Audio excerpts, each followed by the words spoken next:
It's raining outside, and it's almost Christmas, and it makes me feel real cozy. And it's making me reflect on my years as a ballet dancer in the Nutcracker. And I thought it'd be really fun to share some memorabilia and some memories with you tonight.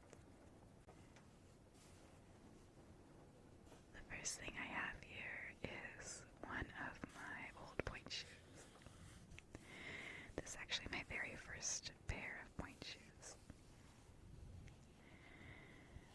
I went up on Pointe when I was 12 years old, and it was a really special memory for me. I was so excited.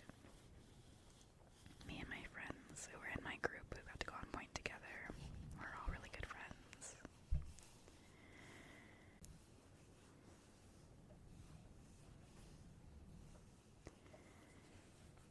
These shoes are so tiny. I was so little when I first went on Pointe. So little. So little. Much smaller than the last pair of shoes that I wore.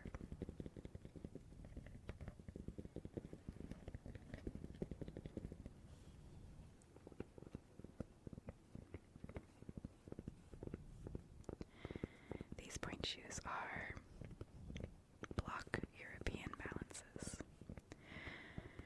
which I found even now that I'm a dance teacher. Many of my students will still wear these kinds of shoes. They're a really good beginner shoe.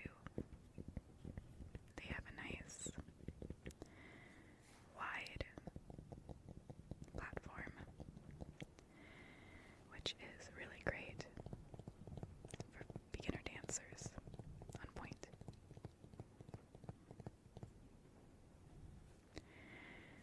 When I was a little baby dancer, I broke my Pointe shoes quite easily. Wore them out quite easily. And this pair is probably one of the only ones I didn't fully break in because I grew out of it actually. I was still growing slightly when I first wore these shoes. And so I ended up getting a bigger pair faster than I broke the shoe. But once I got used to being on Pointe and I stopped growing, I killed shoes like nobody's business. The pair of shoes that I wore after these ones, they don't make them anymore. They were also by block. They were called the Alphas. They were incredibly hard in this part of the shoe, the shank. Incredibly hard, but I still killed them in just a few wears. I had really strong feet.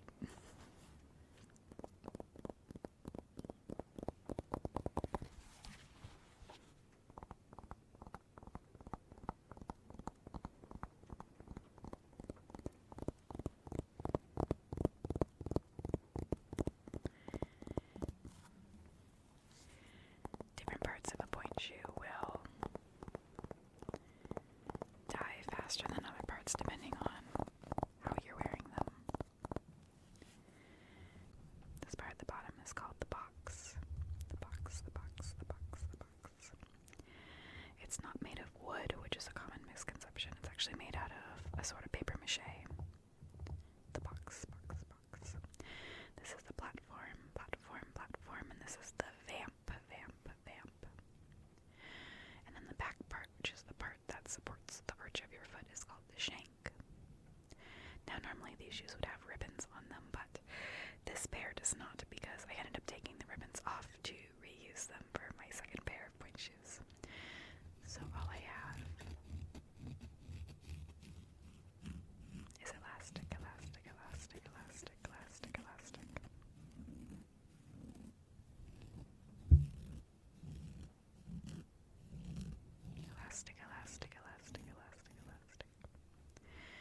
The inside of the shoes is the year that I went on Pointe. I wrote it inside. And in this shoe, it is signed by my friends who went up on Pointe at the same time as me, which is such a cute memorabilia. And in my shoe. This is my left shoe. In my left shoe, all of my teachers who helped me get to the point of getting on point signed the shoe, which is just really sweet. Really sweet, really sweet, little sweet, really sweet. It's such a fun memory for me going on point for the first time. My little pointe shoes.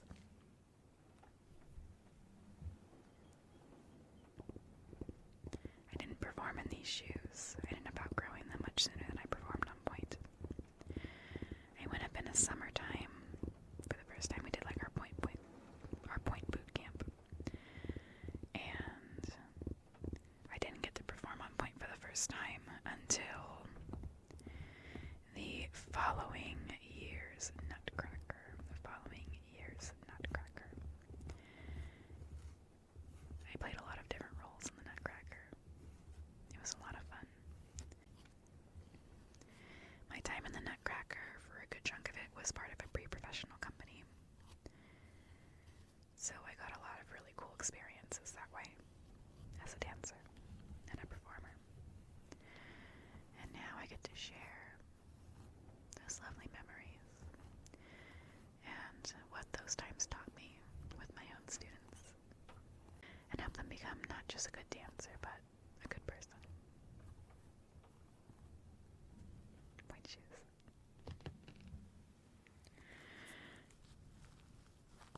I'm going to squish the box a little bit, since I know some people really like that sound. You can hear it's pretty soft.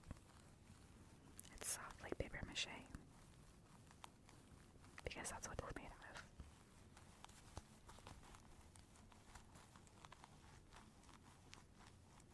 It's okay if I squish these a little bit. They're already pretty old, and I'm not wearing them anymore, of course.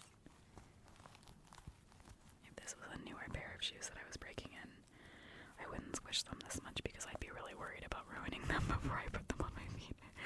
I did break my shoes a little bit, you know, those ASMR videos I'm sure you've seen, where they're bending the shank and smacking the box on the ground, which is something I definitely did do, but I didn't do it too extreme because I was going to kill it with my foot anyway. And growing up, my mom didn't want to spend that much money on pointe shoes. I often danced on what we call dead shoes. Dead shoes. Dead shoes, dead shoes, dead shoes. Because I didn't want to buy a new pair and break them in. Didn't want to break them in because it was so tedious to sew them. I hated sewing my pointe shoes ribbons. I didn't like doing that. I didn't like the feeling of brand new shoes. I preferred actually the dead ones, which isn't necessarily safe to do, but my teacher trusted me. I had strong feet. I have this adorable little storybook of the Nutcracker. I use it in my baby ballet classes to tell the story. And I think the illustrations are just precious. I want to show you a few of my favorites.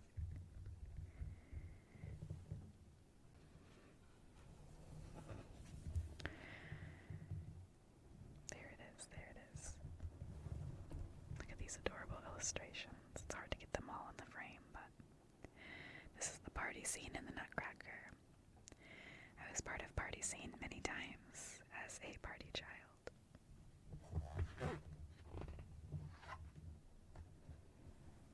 There's Drosselmeyer. Drosselmeyer, Drosselmeyer, Drosselmeyer, Drosselmeyer. Like many small town productions, when I was very young, our Drosselmeyer was played by somebody's dad.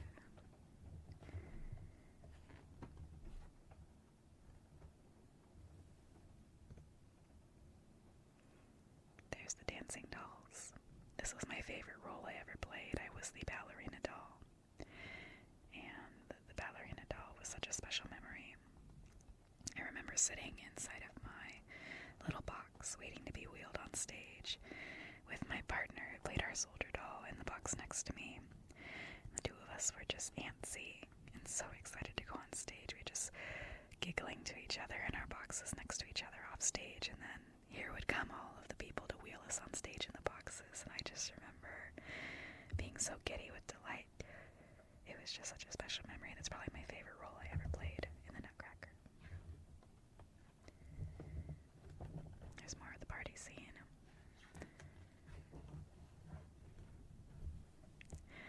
The little baby mice. I was not a baby mouse when I was tiny, but it was a very cute role.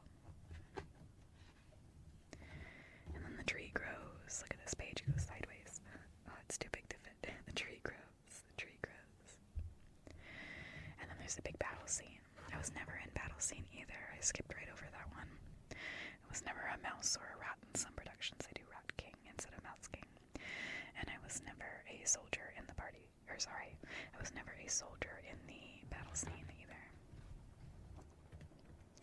I was, however, many, many times part of the Snowflake Corps.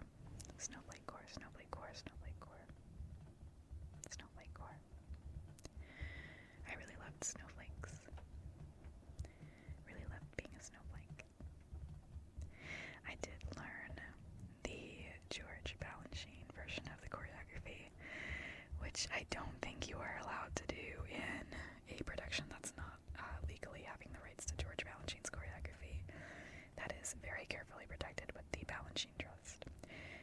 But we were taught it anyway.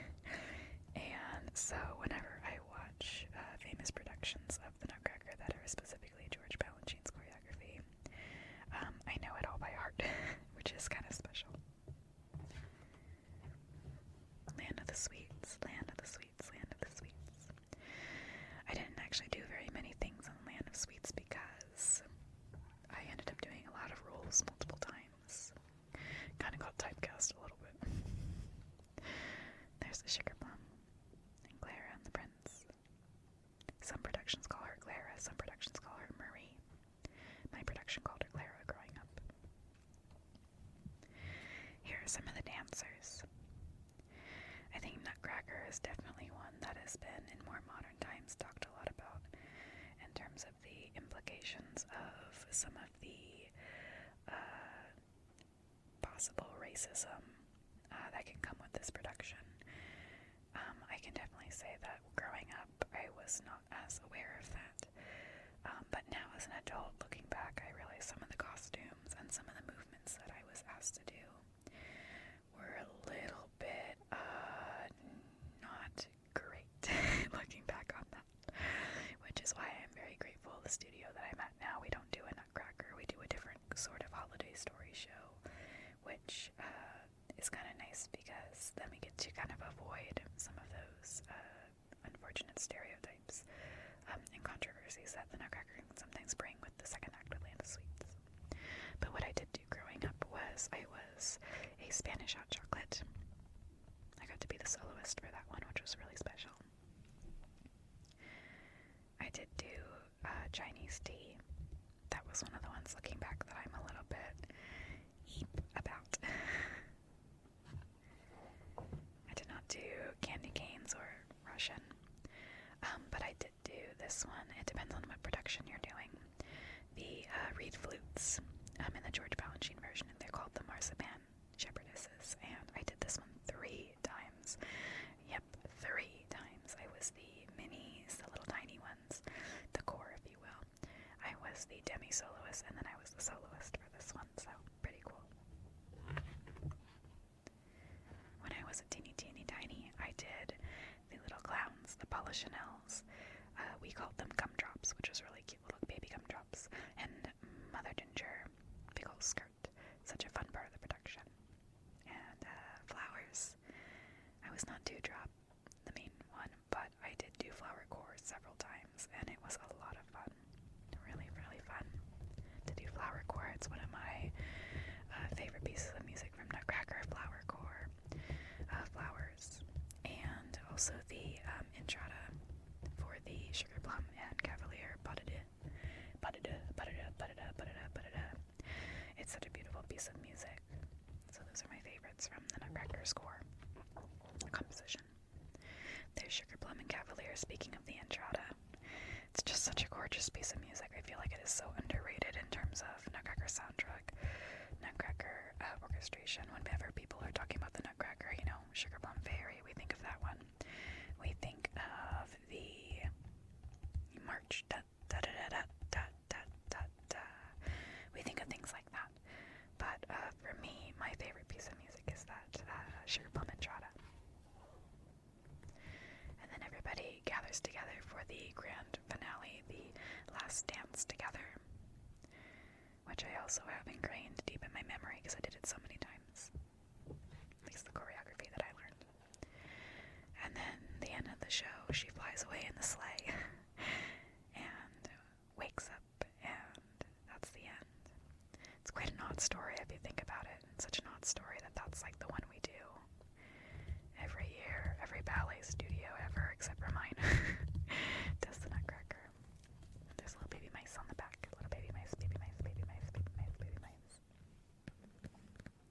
Nutcracker really is kind of an odd story. You've got a little girl whose uncle gives her a nutcracker. Why did he give her a nutcracker?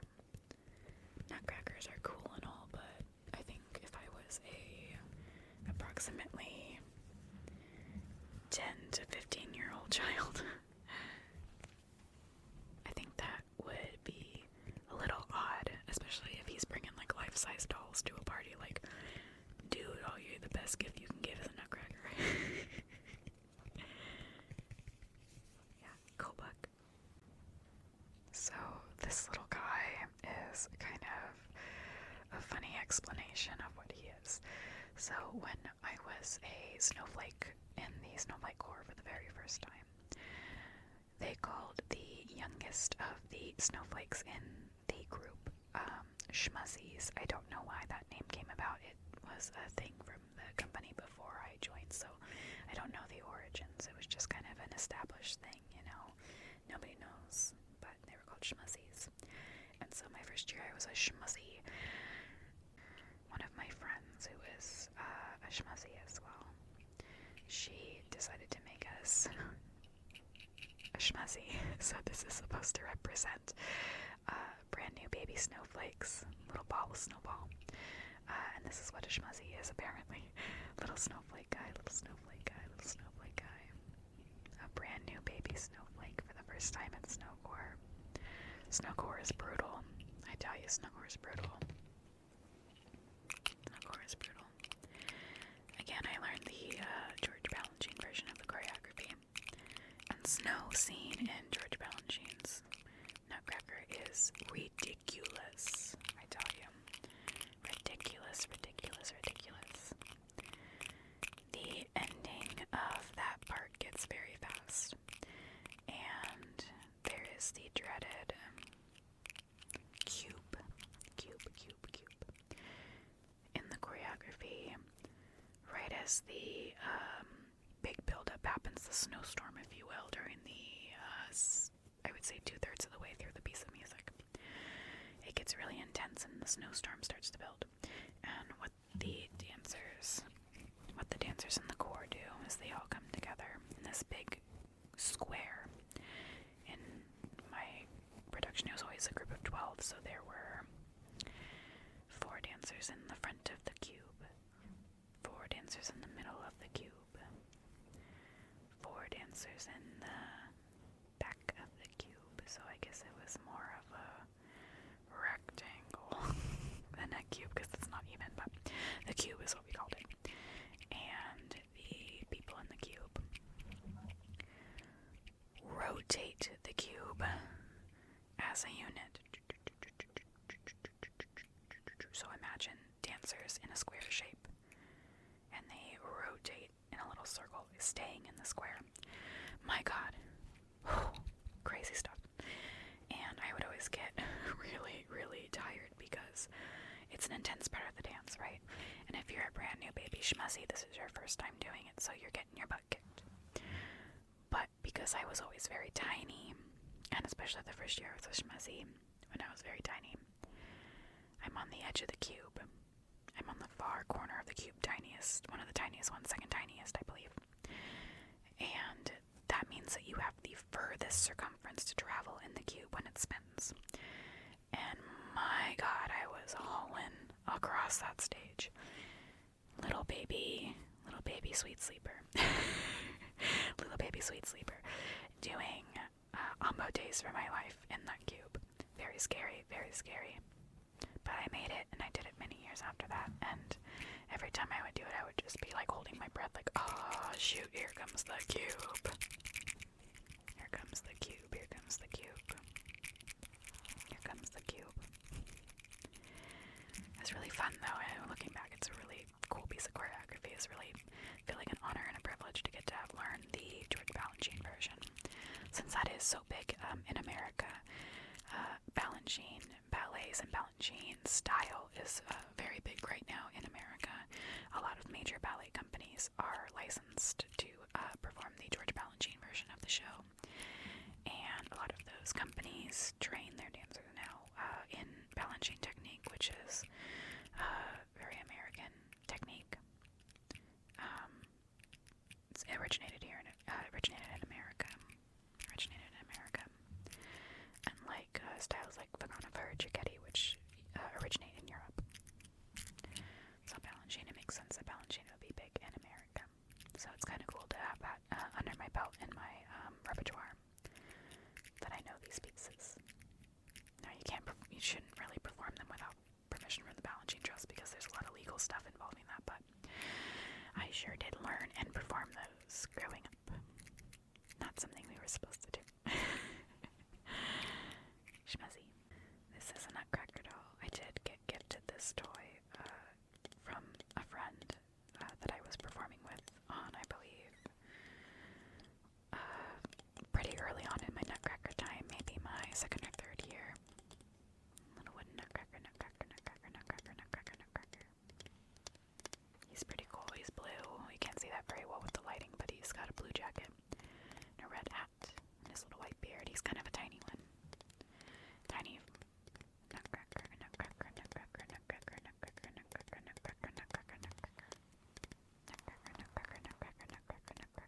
He's very cute though. Open and shut his mouth.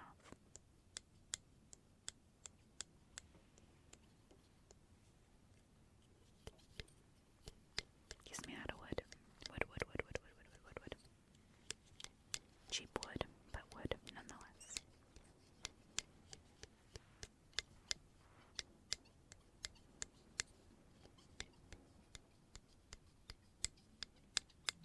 Wood.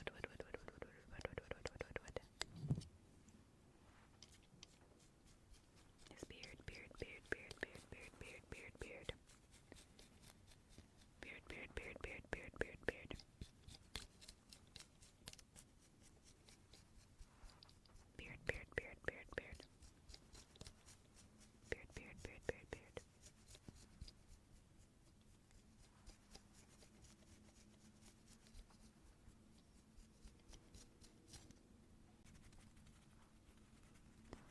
Well, that was certainly fun. Little throwback to my younger years. Nutcracker is something that I still hold very close to me, and it's really fun to reminisce. I love to tell some more of those stories sometime.